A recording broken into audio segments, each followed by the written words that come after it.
प्रिय विद्यार्थियों एवं ज्ञान प्रेमी साथियों, महिला पर्यवेक्षक की परीक्षाएं बेहद ही नज़दीक हैं और वहां पर हिंदी से भी कुछ प्रश्न रहेंगे, आप सभी जानते हैं।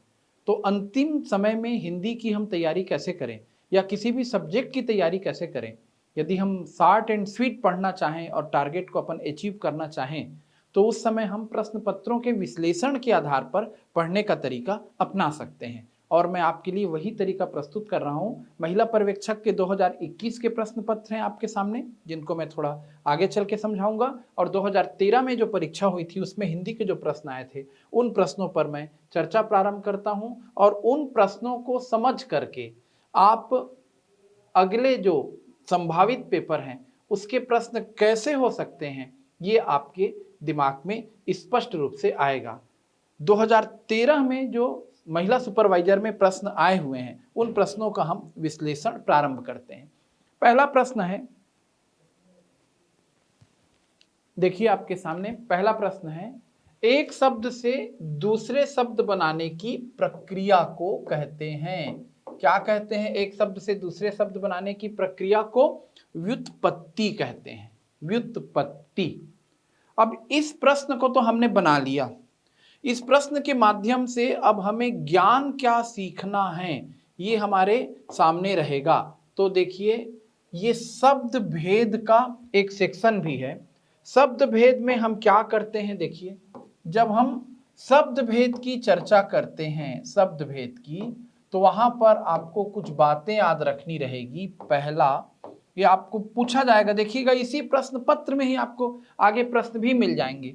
रचना के आधार पर, रचना के आधार पर शब्द के भेद, ये आपको हर समय याद रहे। रचना के आधार पर शब्द के भेद कितने होते हैं? रचना के आधार पर शब्द के 3 भेद होते हैं। पहला होता है रूढ़ शब्द, जो किसी दूसरे शब्द से नहीं बनते, अपने आप में वो मूल शब्द रहते हैं, जैसे जल, जैसे पंख, जैसे कमल, ये सब रूढ़ शब्द हैं।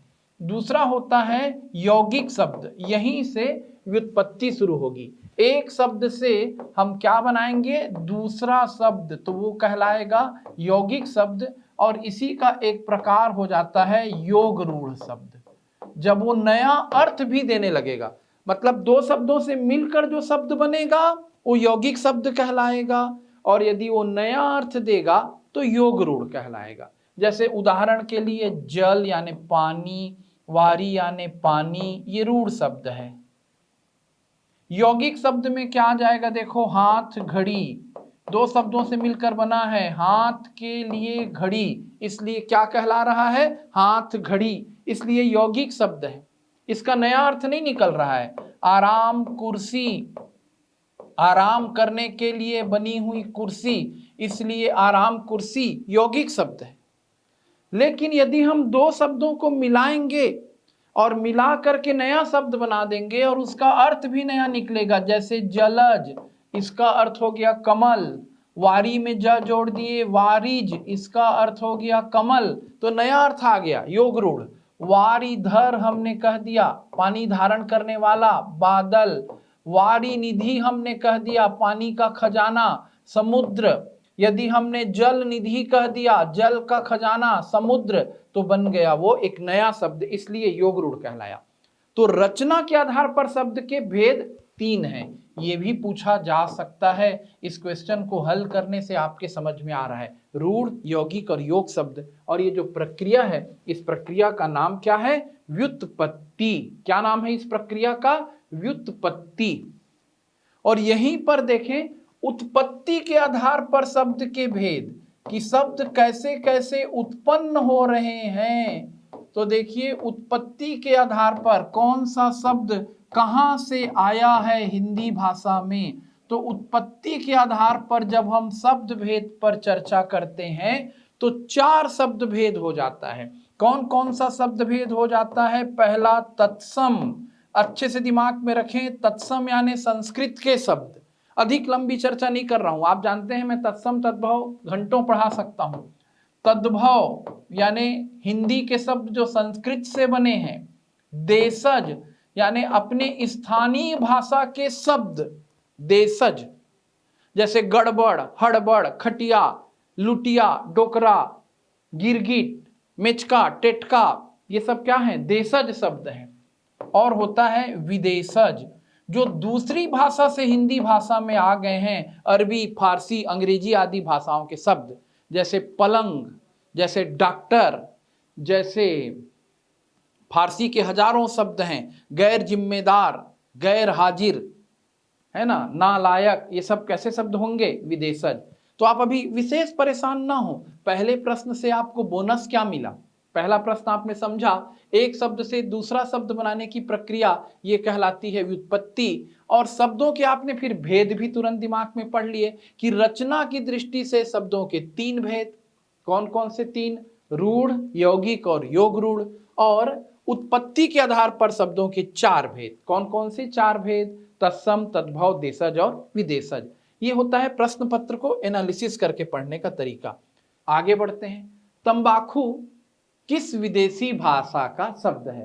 तो देखिए, अभी मैं विदेशज शब्दों की चर्चा कर रहा था और तुरंत एक प्रश्न आ गया, तंबाकू किस भाषा का शब्द है? तो याद रखें, तंबाकू ब्राजील का यहां पर आंसर लिया गया होगा। पुर्तगाली भी इसमें आंसर हो सकता है यदि ऑप्शन में ब्राजील नहीं रहता। अच्छे से समझे, आज भारत में लोग जगह जगह तंबाकू खा रहे हैं, गुटखा खा रहे हैं, एक दूसरे पे नहीं, जगह जगह थूक रहे हैं। ठीक, ऐसा लगता है कि तंबाकू भारत में ही है, लेकिन याद रखें, भारत में तंबाकू कौन लेकर आए? पुर्तगाली। और पुर्तगालियों का उपनिवेश बहुत सुदूर फैला हुआ था। ब्राजील से तंबाकू शब्द आया, पुर्तगाली उसे कहां तक लाए? भारत में। और यहां आप तुरंत अपने शब्द ज्ञान को बढ़ाइए।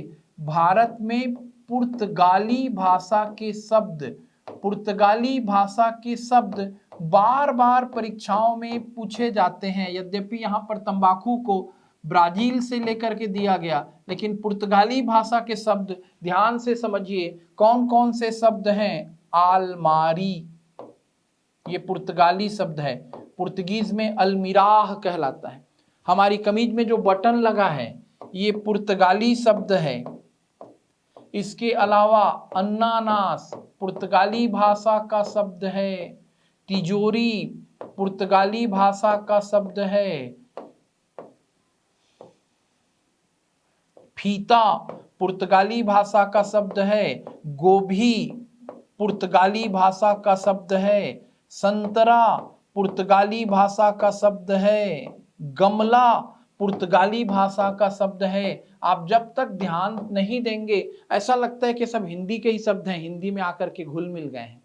इसको हम कोडिंग करके भी समझ सकते हैं। पुर्तगाली अपनी अलमारी की तिजोरी में क्या क्या रखते हैं? अन्नानास, गोभी, फीता, संतरा, आलपिन, इस तरह की चीजें रखते हैं और अपने अलमारी की चाबी को गमले में छुपा देते हैं। ऐसा फालतू सा एक मैं कोड बना रहा हूं।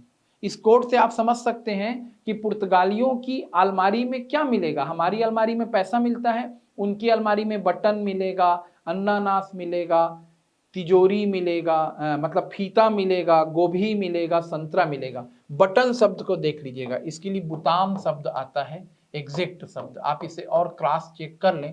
मेरा उद्देश्य यहाँ पर यह बताना है आपको एकदम क्विक एंड फास्ट कि विदेशी भाषाओं के शब्दों को हमें पढ़ना है, उसे पूछा जाता है और कोड बना करके याद रखना है। जैसे टमाटर अभी चर्चित है, टमाटर किस भाषा का शब्द है पूछा जाएगा तो अधिकतर लोगों को हिंदी शब्द लगते रहेगा, ये मैक्सिकन भाषा का शब्द है।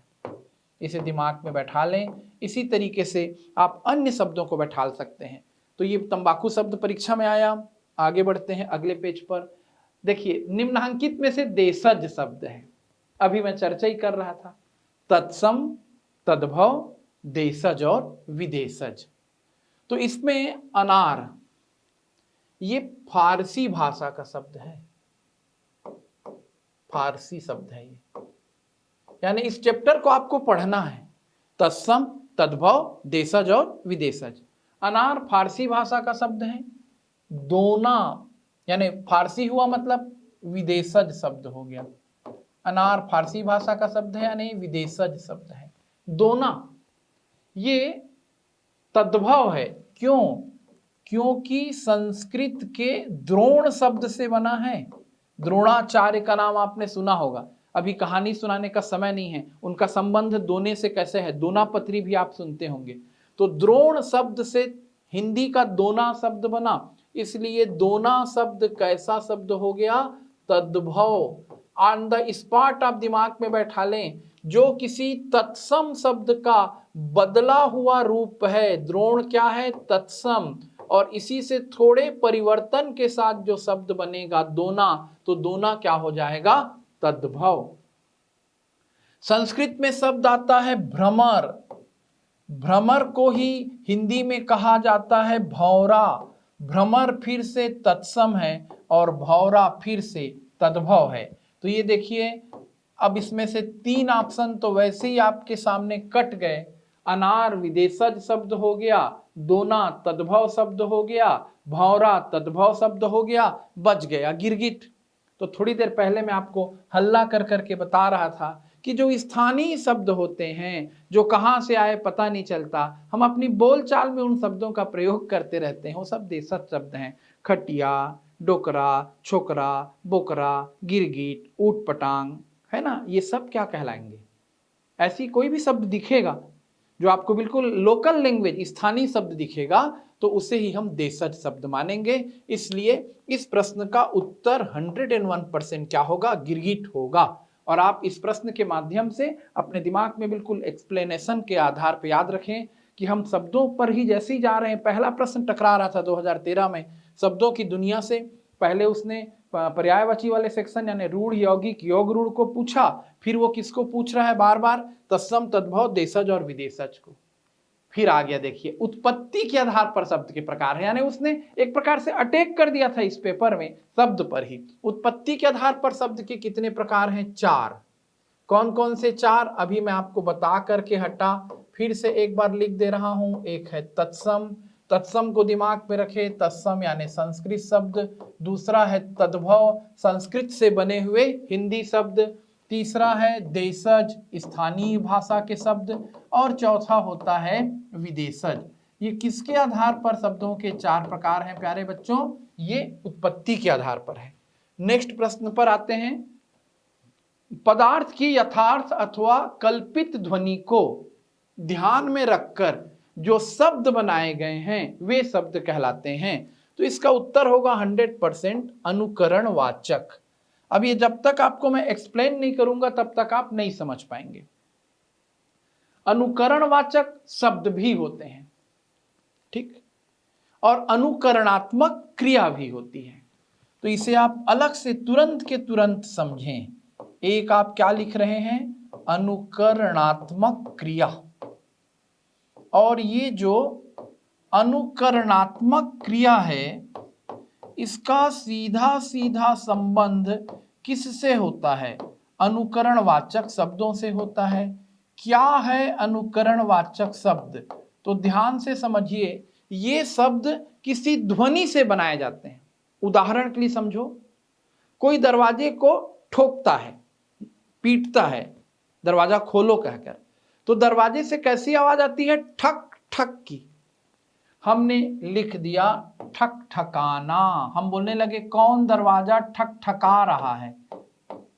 यदि पक्षी अपने पंख हिलाते हैं तेजी से, तो सामान्य तौर पर पक्षी पंख हिला रहे हैं कहना चाहिए, लेकिन उनके पंखों के हिलने से जो ध्वनि आती है उस ध्वनि का नाम हो जाता है फड़फड़ाना। क्योंकि पक्षी क्या करते हैं? पंख को हिलाते हैं, पर हम कहते हैं वो फड़फड़ा रहे हैं। इसी तरह से घोड़े की आवाज क्या कहलाएगी? हिन हिनाना।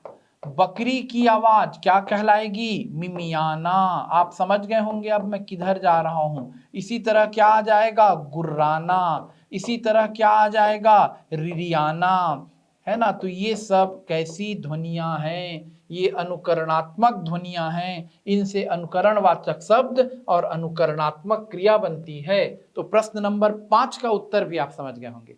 प्रश्नों की प्रकृति गंभीर रखी जाती है, ये आप प्रश्नों को देखेंगे तभी आप समझ पाते हैं। जंगला शब्द का तत्सम रूप चुनिए।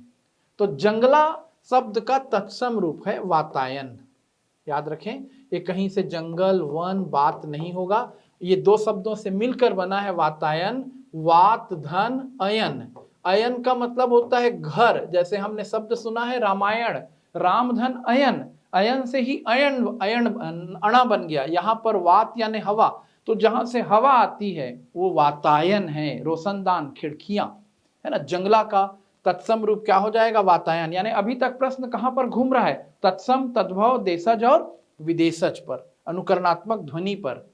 फिर आ गया निम्नलिखित में से तद्भव है, तो इसको आपको बहुत सारे वीडियो में लोग ट्रिक के माध्यम से भी बताते होंगे। जहां छत्री वाला छ आएगा तद्भव है, जहां त्र आएगा वो तद्भव है, जहां ऋषि वाला री आएगा वो तद्भव है, ऐसा आपको बताते होंगे। और दूसरा एक तरीका होता है, जो कठिन से शब्द लगेंगे वो सब तत्सम रहेंगे।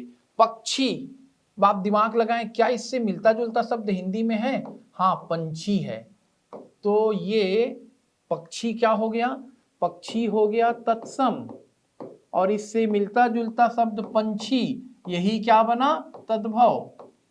पुत्र, ये हो गया तत्सम, और इससे मिलता जुलता शब्द होता है पूत। आप सुनते होंगे पूत कपूत तो का धन संचय, और पूत सपूत तो का धन संचय, पुत्र से पूत बन जाता है, ये क्या हो गया, तद्भव। बावली, अब इसमें आप दिमाग लगाएं, ये तत्सम है कि नहीं, ये तद्भव हो सकता है क्या, हाँ ये हो सकता है। चौथे विकल्प पर देख लें, चौथा विकल्प है भिक्षा, ये तत्सम है और इससे शब्द बन जाएगा तद्भव। कौन सा शब्द बनेगा, भीख। तो आप ये समझ गए कि तीन तीन शब्द इसमें तत्सम है, पक्षी, पुत्र और भिक्षा, इसलिए उत्तर होगा 100% बावली। बावली जानते होंगे, गांव में होता है, एक कुआं बावली वाला बावली, और एक क्या हो जाता है बावला और बावली। निम्नलिखित शब्दों में से एक शब्द कल्प वृक्ष का पर्यायवाची नहीं है बोल रहा है। पर्यायवाची को आप जब भी बनाएं, है पूछ रहा है या नहीं पूछ रहा है, ये आपको याद रखना चाहिए। और इस तरह के प्रश्नों को समझने के लिए आपके पास समय कम है, फिर भी 15-15 मिनट 20-20 मिनट के मेरे 7 वीडियो हैं पर्यायवाची शब्दों का जादू करके, आप चाहें तो उनको देख सकते हैं। आप कैसे समझेंगे देखें, आप कल्प वृक्ष के पर्यायवाची को अलग करने के लिए एक तरफ वृक्ष के पर्यायवाची को दिमाग में रखें, यदि आप सिस्टमेटिक पढ़ते होंगे तो, और दूसरी तरफ क्या होता है, देवताओं का वृक्ष है कल्प वृक्ष, तो दूसरी तरफ आप कल्प वृक्ष उससे कैसे बनेगा मैं आपको बता रहा हूं।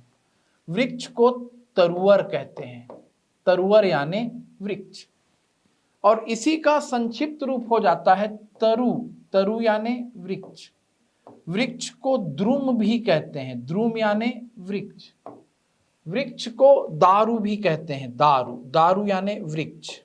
देव दारू आपने सुना होगा, यहां पर आया भी है, दारू यानी लकड़ी, दारू यानी वृक्ष, और बड़ा ऊ का मात्रा होगा तो दारू यानी शराब होगा। तरुवर यानी वृक्ष, तरु यानी वृक्ष, द्रुम यानी वृक्ष, दारू यानी वृक्ष, गाछ यानी वृक्ष, विटप यानी वृक्ष, ये वृक्ष के सब क्या हैं, समानार्थी हैं। देवलोक का वृक्ष माना जाता है कल्प वृक्ष, जिसके नीचे बैठकर जो मांगा जाए मिल जाता है।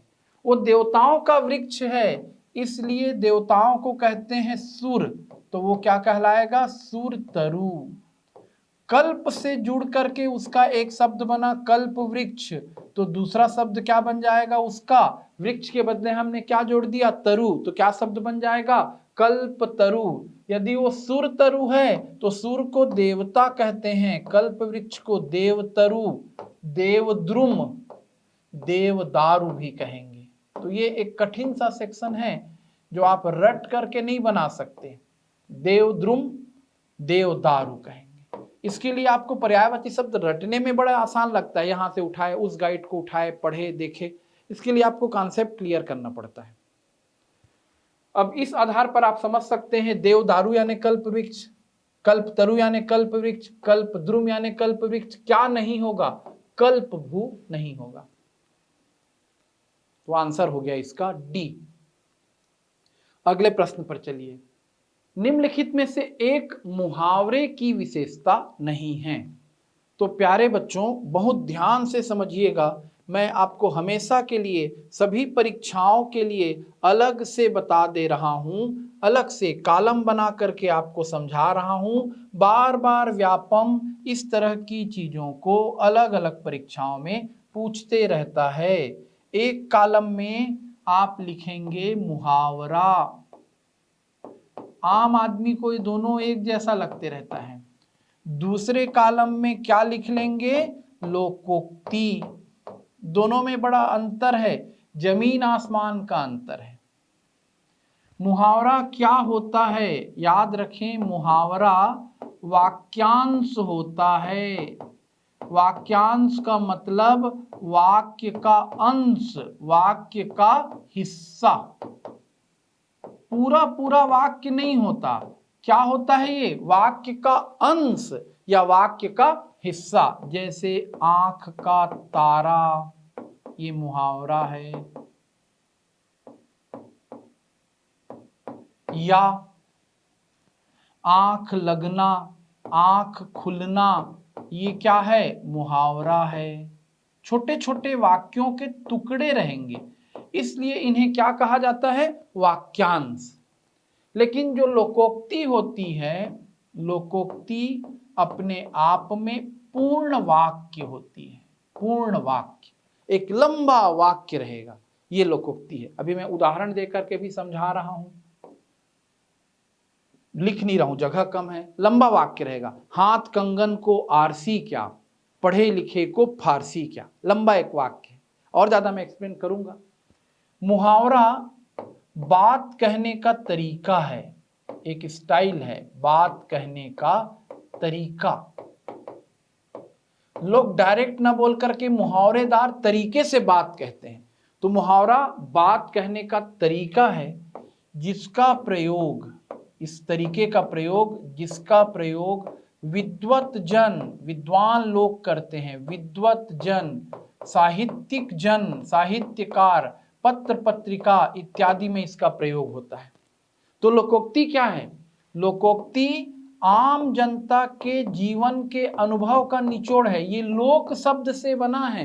लोक धन उक्ति, जिसको एक साधारण इंसान बोलेगा, आम इंसान बोलेगा, वो क्या रहेगा? लोकोक्ति। तो ये आम जन के अनुभव का निचोड़ है, जो जीवन में बेचारा सीखा है, उसी अनुभव को वो प्रकट करता है। आम जन के अनुभव का निचोड़ है, जिसका प्रयोग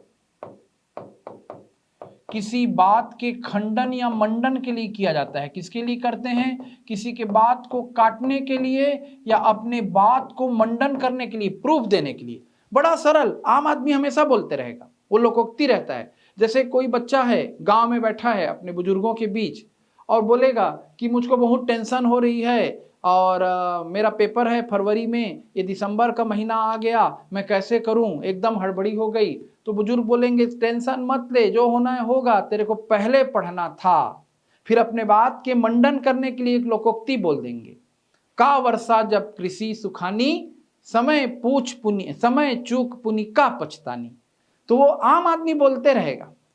समझ रहे हैं ना? इसका प्रयोग करने का उद्देश्य क्या रहेगा? अपनी बात को फेवर देना या दूसरी बात को काटना। जैसे और बड़े लेवल का लोकोक्ति सुना रहा हूं, मालती शादी करेगी तो कलेक्टर से, नहीं तो कुंवारी रह जाएगी। ठीक है, रह जाए, लेकिन अपने बात के फेवर में वो लोकोक्ति क्या देगी? कै हंसा मोती चुगए, कै लंघन करी मर जाए। हंस या तो मोती चुगता है, मानसरोवर का हंस, या तो लंघन करके मर जाता है, यानी भूखा रह जाता है, कंप्रोमाइज नहीं करता। मालती जीवन में कंप्रोमाइज नहीं करेगी, या तो शादी करेगी तो कलेक्टर से, या कुंवारी रह जाएगी। और वो बोलेगी कै हंसा मोती चुगए, कै लंघन करी मर जाए। तो डिटेल में मैं फिर नहीं जा रहा हूं, आप समझ गए होंगे। मुहावरा वाक्यांश है, लोकोक्ति पूर्ण वाक्य है। मुहावरे का प्रयोग विद्वान लोग करते हैं, ये बात कहने का तरीका है। लोकोक्ति का प्रयोग आम जनता करती है, वो आम जनता के अनुभव का निचोड़ है, और इसके प्रयोग का उद्देश्य किसी के बात को काटना रहता है, खंडन करना, या अपने बात को जोड़ देना रहता है, मंडन करना रहता है। और मुहावरे में लिंग वचन कारक के अनुसार परिवर्तन आता है, यानी जैसा लिंग वचन कारक है वैसा मुहावरा चेंज हो जाता है। लिंग वचन कारक के अनुसार परिवर्तन किसमें आता है बच्चों? मुहावरे में आता है, लोकोक्ति में नहीं होता, क्योंकि अपने आप में वो पूर्ण वाक्य है। एक वाक्य कहने के बाद आप लोकोक्ति कहते हो, थोड़ा सा रुक करके। अब यहां पर देखो मुहावरे में कैसे परिवर्तन आएगा। जैसे बच्चे अपनी माँ बाप की आंख के तारे होते हैं, हमने तारा के बदले किस शब्द का प्रयोग कर दिया? तारे शब्द का। और यदि मैं एक के लिए कहूंगा तो सुरेश अपनी माँ बाप की आंखों का तारा है। तारे के बदले क्या बोल दिया? तारा। समझ रहे हो? वह अपने माँ बाप के लिए अंधे की लकड़ी है, अंधे की लाठी है, एक वचन में, है ना। तो ऐसा हम एक वचन, बहुवचन ऐसा हम बदल सकते हैं। तो मुहावरे में क्या हो जाता है? लिंग वचन के अनुसार परिवर्तन होता है, लोकोक्ति में नहीं होता। ये 3 बातों के आधार पर देखिए सारे प्रश्न बनने लगते हैं। निम्नलिखित में से एक मुहावरे की विशेषता नहीं है, ये कठिन किस्म का प्रश्न बन गया। किसी बात को कहने का तरीका, बिल्कुल किसी बात को कहने का तरीका है मुहावरा, इसलिए इसकी विशेषता है। इसका संबंध फल से नहीं होता, मेरे ख्याल से नहीं होता, होना होगा, देखते हैं। इसके रूप में किसी प्रकार का परिवर्तन नहीं होता। अब यहां पर आप कंफर्म हो जाओ, अभी मैंने बताया था मुहावरे में लिंग वचन और कारक के अनुसार परिवर्तन होता है। ये गलत वाक्य लिख दिया गया परीक्षा में, इसके रूप में किसी भी प्रकार का परिवर्तन नहीं होता। यानी ये 100% एक बड़ा सा फैक्ट दिखने लगा, हाथी जैसा फैक्ट, डायनासोर जैसा फैक्ट। इसके रहते आप दूसरे की तरफ दिमाग लगाओगे तो गलत हो जाएगा, आंसर यही होगा। मुहावरे में हमेशा परिवर्तन होता है, लोकोक्ति में परिवर्तन नहीं होता। इसके अंत में बहुधा ना आता है, आते रहता है, जैसे आंख खुलना, आंख लगना ऐसा मैं बता ही रहा था, गांठ काटना, गांठ बांधना, आते रहता है। तो ये भी सही है। इसका संबंध फल से नहीं होता, कोई है ही नहीं है फल से संबंध इसका, ये तो एक बात कहने का तरीका है, तो ये भी सही है। इसके अंत में बहुधा ना आता है, ये भी सही है। पूछा गया था विशेषता क्या नहीं है, तो 100% आंसर विल बी सी। मन में कोई डाउट ही नहीं रहना चाहिए। 10वें प्रश्न पर चलते हैं। 10वें प्रश्न का संबंध अनेकार्थी शब्द से है। एक शब्द के जब एक से ज्यादा अर्थ होते हैं तब वह कहलाता है अनेकार्थी शब्द। और कोयल, कौआ, बिच्छू, कुत्ता, मदिरा, ये किसके अनेकार्थी शब्द हैं? ये अली के अनेकार्थी शब्द हैं। और यहाँ पर आप ज़्यादा परेशान ना होइएगा, अनेकार्थी शब्दों का एक बहुत लंबा चैप्टर है। इस चैप्टर को भी आप लास्ट मोमेंट में एकदम पढ़ें, ये आवश्यक नहीं है। यदि आप अपने सामान्य कॉमन सेंस के आधार पर पढ़ चुके हैं तो उन शब्दों को आप एक बार दोहरा लें, नहीं तो इस चैप्टर को आप स्किप करके आगे बढ़ जाएं। अज का मतलब होता है जिसका जन्म ना हुआ हो, तो इसमें आता है ब्रह्मा, विष्णु, महेश। अही का मतलब होता है सांप, है ना। तो ऐसे शब्दों को आप जानते जाएं यदि आपका भाषा ज्ञान पहले से मजबूत है। कनक का अर्थ होता है धतूरा, कनक का अर्थ होता है गेहूं, कनक का अर्थ होता है सोना, कनक का अर्थ होता है छप्पे छंद का एक प्रकार। ऐसे अनेकार्थी शब्दों की लंबी श्रृंखला रहती है। अब आइए संयुक्त शब्द का विलोम शब्द कौन सा है, तो इसका उत्तर है वियुक्त।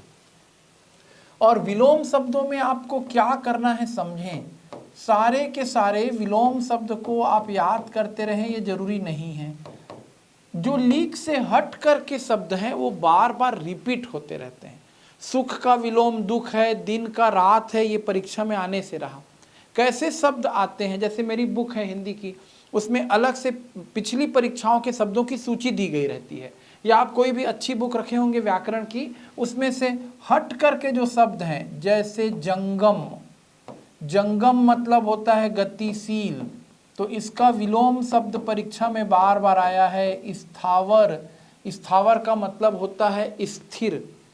जैसे एक शब्द है रिजु, रिजु का मतलब होता है सीधा, इसका विलोम शब्द हो जाता है वक्र, वक्र यानी टेढ़ा तिरछा। एक शब्द है गरल, गरल यानी होता है जहर, तो इसका विलोम शब्द हो जाता है सुधा या अमृत। इस तरह के शब्दों को आपको अपने दिमाग में बैठालना है। इन शब्दों को बार बार पूछने की परंपरा है। कैसे शब्दों को देखना है आपको विलोम शब्द में, समझ रहे हैं? जैसे निंद्य, आपको थोड़ा सा कठिन लग रहा होगा, निंद्य निंदा के योग्य, तो आप इसका विलोम शब्द क्या कर देंगे? स्तुत्य। स्तुति के योग्य।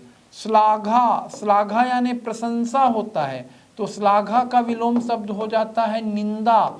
ऐसे शब्दों को आप दिमाग में रखें।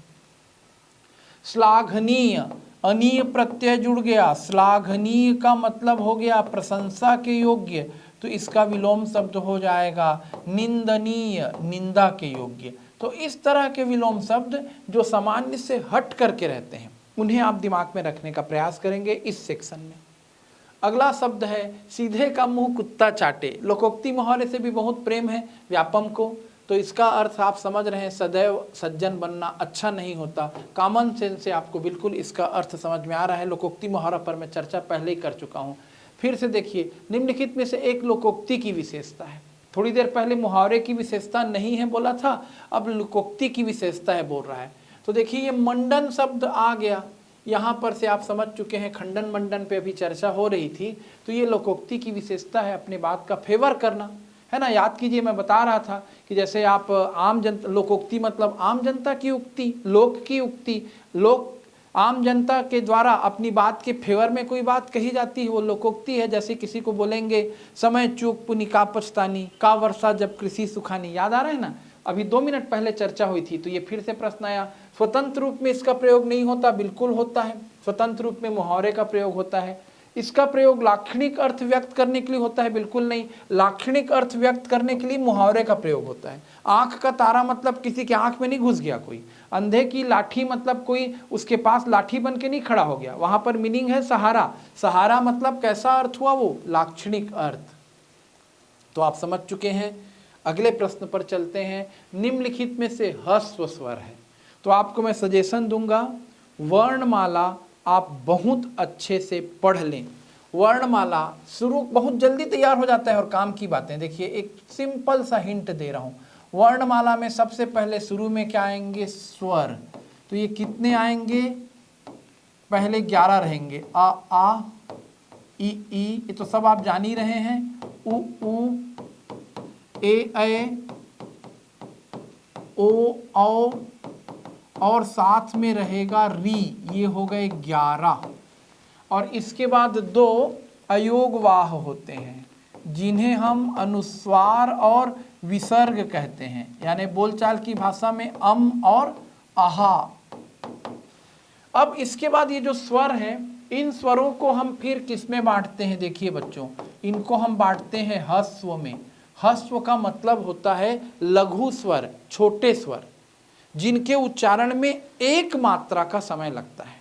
मात्रा क्या है, वर्णों के उच्चारण में लगने वाला समय। तो ह्रस्व स्वर कौन है, अ है, ई है, उ है और री है। फिर जिनके उच्चारण में 2 मात्रा का समय लगता है वो दीर्घ स्वर है।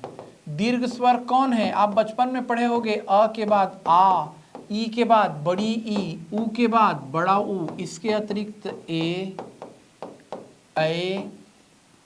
ओ औ, ये भी किसकी श्रेणी में आते हैं, दीर्घ स्वरों की श्रेणी में आते हैं। और एक बात यहीं पर आप और अच्छे से समझ लीजिएगा, दीर्घ स्वरों में ही संयुक्त स्वर भी हैं जो 2 अलग अलग व्यंजनों के मिलने से बनते हैं। ये संयुक्त स्वर हैं ए, जो अ धन ई के मिलने से बनेगा। ये है ए, जो अ धन ए के मिलने से बनेगा। ये है ओ, जो अ धन उ के मिलने से बनेगा। और चौथे नंबर पर है औ, जो अ धन ओ के मिलने से बनेगा। ये 4 क्या हो गए, संयुक्त स्वर। तो अब प्रश्न क्या है, ह्रस्व स्वर पूछ रहा है, यानी छोटी मात्रा, एकदम स्पष्ट दिख रहा है। ये दीर्घ है ना, ये भी दीर्घ है, ये भी दीर्घ है, और ये ई क्या है, ह्रस्व है। सरल सा प्रश्न है, आगे बढ़ें। लेकिन आप दीर्घ को भी याद रखें और संयुक्त को भी याद रखें। निम्नलिखित में से पंचमाक्षर ध्वनि है, तो ये भी बड़ा सिंपल है। हर स्पर्श व्यंजनों का 5वां अक्षर, क ख ग घ, इस ग्रुप का 5वां अक्षर है अंगा। अंगा कहलाएगा पंचमाक्षर। अंगा क्या कहलाएगा, पंचमाक्षर। वैसी इया क्या कहलाएगा, पंचमाक्षर। च छ ज झ इया। ट ठ ड ढ ण, अणा क्या कहलाएगा, पंचमाक्षर। त थ द ध न, न क्या कहलाएगा, पंचमाक्षर, बाकी 3 नहीं है। ज्ञ वगैरह में कंफ्यूज मत होइएगा। नेक्स्ट प्रश्न पर आते हैं, प्रश्न क्रमांक 16। ये देखिए, अभी मैं चर्चा कर रहा था, यहाँ पर टाइपिंग में गलती है, संयुक्त स्वर। तो देखिए, जो 2 अलग अलग स्वरों के मिलने से बनेगा 100% औ है। 2 मिनट पहले मैंने बताया था, अ और ओ के मिलने से क्या बन रहा है, औ। यानी आपको वर्णमाला को ध्यान से पढ़ना है बच्चों। नेक्स्ट पे आइए, हथेली पर सरसों उगाना मुहावरे का अर्थ है। तो परिश्रम करना हो नहीं सकता, बहुत अधिक प्रयत्न करना हो नहीं सकता, दृढ़ संकल्प करना हो नहीं सकता, असंभव कार्य करना इसका अर्थ होना चाहिए। आप मुहावरे लोकोक्ति पढ़ें। निम्नलिखित में से शुद्ध वर्तनी युक्त शब्द है। इसमें भी आपको बहुत अच्छे से देखना है। कुछ प्रसिद्ध और अच्छे शब्द हैं वर्तनी में, वो बार बार रिपीट होते रहते हैं। आप उनकी सूची देख लीजिएगा। जैसे यहाँ पर शुद्ध शब्द पूछ रहा है, शुद्ध, तो शुद्ध शब्द है अनधिकार, इसमें तो कोई डाउट ही नहीं है। अत्याधिक क्यों गलत है, ये संधि से बनेगा। देखो, अति धन अधिक, क्या बन जाएगा, अत्यधिक होगा। तो अत्याधिक नहीं होता, क्या हो जाता है, अत्यधिक। यावत जीवन नहीं होता, यावत जीवन होता है। जब तक हमारा जीवन है तब तक हम सुख से रहें, संधि से बना है। यावत धन जीवन, त के सामने क्या है, ज है, और त ज को देखकर खुद किस में बदल गया है, आधे ज में, यावत जीवन। संस्कृत में आता है यावत जीवे सुखम जीवेत। अनधिकार तो सही है, और आगामी नहीं होता, क्या होता है, आगामी। ये यहाँ पर टाइपिंग की गलती करके से सुधार दिया गया है, परीक्षा में जरूरी आगामी शब्द रहा होगा, नहीं तो आगामी लिखने से सही हो जाता। ठीक, अब आप देखें, इसको समझें। ये शुद्ध वर्तनी युक्त शब्द में हमें करना क्या है, मैं बहुत से शब्द आपको अभी लिखा रहा हूँ यहीं पर, आप उन्हें हमेशा ध्यान रखें। कवि से कवयित्री बनती है, य में ई की मात्रा। अनाथ का स्त्रीलिंग अनाथनी नहीं होता, क्या होता है, अनाथा। इन शब्दों की वर्तनी को दिमाग में बैठाल करके रखें ऑन द स्पॉट। सन्यासी, इसमें यहाँ पर एक बिंदु लगा है और आधा न भी है, कभी भी आप इसे गलत रूप में ना दिमाग में रखें। और इससे स्त्रीलिंग जब बना देते हैं तो सन्यासनी नहीं, सन्यासिनी हो जाता है। पड़ोसी का स्त्रीलिंग पड़ोसन नहीं होता, क्योंकि ई की मात्रा है, पड़ोसिन होता है। विरह एक सही शब्द है, और यदि पुरुष को विरह हुआ तो वह विरही कहलाएगा, और इसका स्त्रीलिंग इसीलिए विरहिणी बनता है। आप अपने दिमाग में बैठाल के रखें, बहुत सी बातें हैं। श्रीमती, इसमें दोनों बार बड़ी की मात्रा होती है, पूरी जिम्मेदारी से बता रहा हूँ, दिमाग में रखें। श्रृंगार शब्द में श्र में केवल एक बार डंडी नहीं है, एक बार डंडी जो है वो री की मात्रा में बदल गई है, ऐसा आधा स्र रहता है श्रृंगार। ऐसी आधा स्र किसमें रहता है, श्रृंखला शब्द में। स्र में री की मात्रा लगी है तो नीचे घूम गई है। अनुग्रह का मतलब होता है कृपा, जिसके ऊपर कृपा हुई वो व्यक्ति अनुग्रहित नहीं, अनुगृहीत कहलाता है। वैसी संग्रह से संग्रहित शब्द नहीं बनता, संगृहीत शब्द बनता है। तुरंत के तुरंत इन शब्दों को दिमाग में रखें। मिष्ठान्न कभी नहीं होता, संस्कृत की मिष्टी से शब्द बना है, भले हम दुकान में मिष्ठान्न भंडार लिखते हैं, ये गलत है। सही शब्द क्या होता है, मिष्टान्न होता है, ट रहता है। बैठा लें दिमाग में। कुछ लोगों के नाम हैं जो बड़े अद्भुत तरीके से हैं, याद रखिएगा। कालिदास, छोटी ई की मात्रा है। मैथिली, मैथिली नहीं होता, थ में ई की मात्रा लगता है, मैथिली। माता अहल्या, उसमें मात्रा नहीं लगी है। जिन्होंने रामायण लिखा, ऋषि वाल्मीकि, बड़ी ई फिर क्या लगा है, छोटा ई। इन सब शब्दों को दिमाग में क्या करें, आप बैठा लें, और शब्द शुद्धि के चैप्टर से इस तरह के शब्दों पर यदि आपका कमांड होते गया तो ये प्रश्न आपसे बनेगा। नेक्स्ट प्रश्न पर बढ़ते हैं। वचन संबंधी अशुद्धि वाले वाक्य को पहचानिए। तो ये वाक्य शुद्धिकरण का एक लंबा सेक्शन है। और कहना शब्द का भाववाचक संज्ञा बनेगा कहावत। तो ये संज्ञा से आया हुआ है, तो आप कृपया क्या करें, संज्ञा, सर्वनाम, विशेषण। मैं आपको हिंट दे रहा हूं, बेसिक ग्रामर का ये सेक्शन आपको नहीं छोड़ना है। कौन सा सेक्शन नहीं छोड़ना है? देखिए, आपको संज्ञा पढ़ना है, आपको सर्वनाम पढ़ना है, ठीक है, आपको विशेषण पढ़ना है, 3। उसके बाद क्रिया के बहुत से प्रकारों में से कम 2 प्रकार संयुक्त क्रिया, मतलब कौन कौन से 2 प्रकार, सकर्मक और अकर्मक क्रिया को जरूर पढ़िएगा, ध्यान से समझिएगा। संज्ञा, सर्वनाम, विशेषण, क्रिया, क्रिया के 2 प्रकार सकर्मक और अकर्मक। उसके बाद लिंग, वचन, कारक, ये 3 चैप्टर लास्ट मोमेंट में देखिए आपके पास। इसके बाद समय बच गया तो संधि और समास। इससे ज़्यादा अभी आप हिंदी को लेकर परेशान ना हो। और देखिए हो क्या रहा है, ये तो पिछले वर्षों का प्रश्न था, फिर से ये वर्तनी की शुद्धि वाला शब्द आ गया। आप इसे देख लेंगे, यथा धन इष्ट, यथेष्ट शब्द सही होगा। अभी इस पर मैं चर्चा भी नहीं करना चाह रहा हूँ। शब्द शुद्धि का सेक्शन है, ये वाक्य शुद्धि का सेक्शन है। और धीरे धीरे बोल कोई सुन ना ले, इसमें कौन सा सकर्मक है, सकर्मक नहीं, कुछ और प्रश्न रहा होगा। टाइपिंग में यहाँ पर क्या हुई है, थोड़ी सी गलती हुई है, ठीक। आगे बढ़ें। संयुक्त क्रिया के प्रकार, अभी मैं बोल रहा था क्रिया को पढ़ना है। संयुक्त क्रिया के 11 प्रकार होते हैं, केवल यदि प्रकारों की संख्या याद रख लें तो बेहतर है। महुआ या जयशंकर प्रसाद की भावात्मक कहानी है। फिर से देखिए, ये वाक्य शुद्धिकरण का प्रश्न था। ये फिर से अशुद्ध वाक्य चुनिए, ये भी वाक्य शुद्धिकरण का प्रश्न था। 27वां भी क्या था, वाक्य शुद्धिकरण का प्रश्न था। 28वां प्रश्न भी देखिए वाक्य शुद्धिकरण का प्रश्न था। आप बोलेंगे तो इन सबको मैं नेक्स्ट लेक्चर में डील कर दूंगा, लेकिन अभी मैं केवल ये बताना चाह रहा हूं। ये देखिए वर्तनी का प्रश्न था, ये सब 2013 में आया था, 29 से 30 प्रश्न। लेकिन जब हम पलट कर आते हैं 2020 में, अचानक पैटर्न में क्या हो जाता है, परिवर्तन। देखिए क्या कर रहा है। इसके पहले आप 2020 में आइए।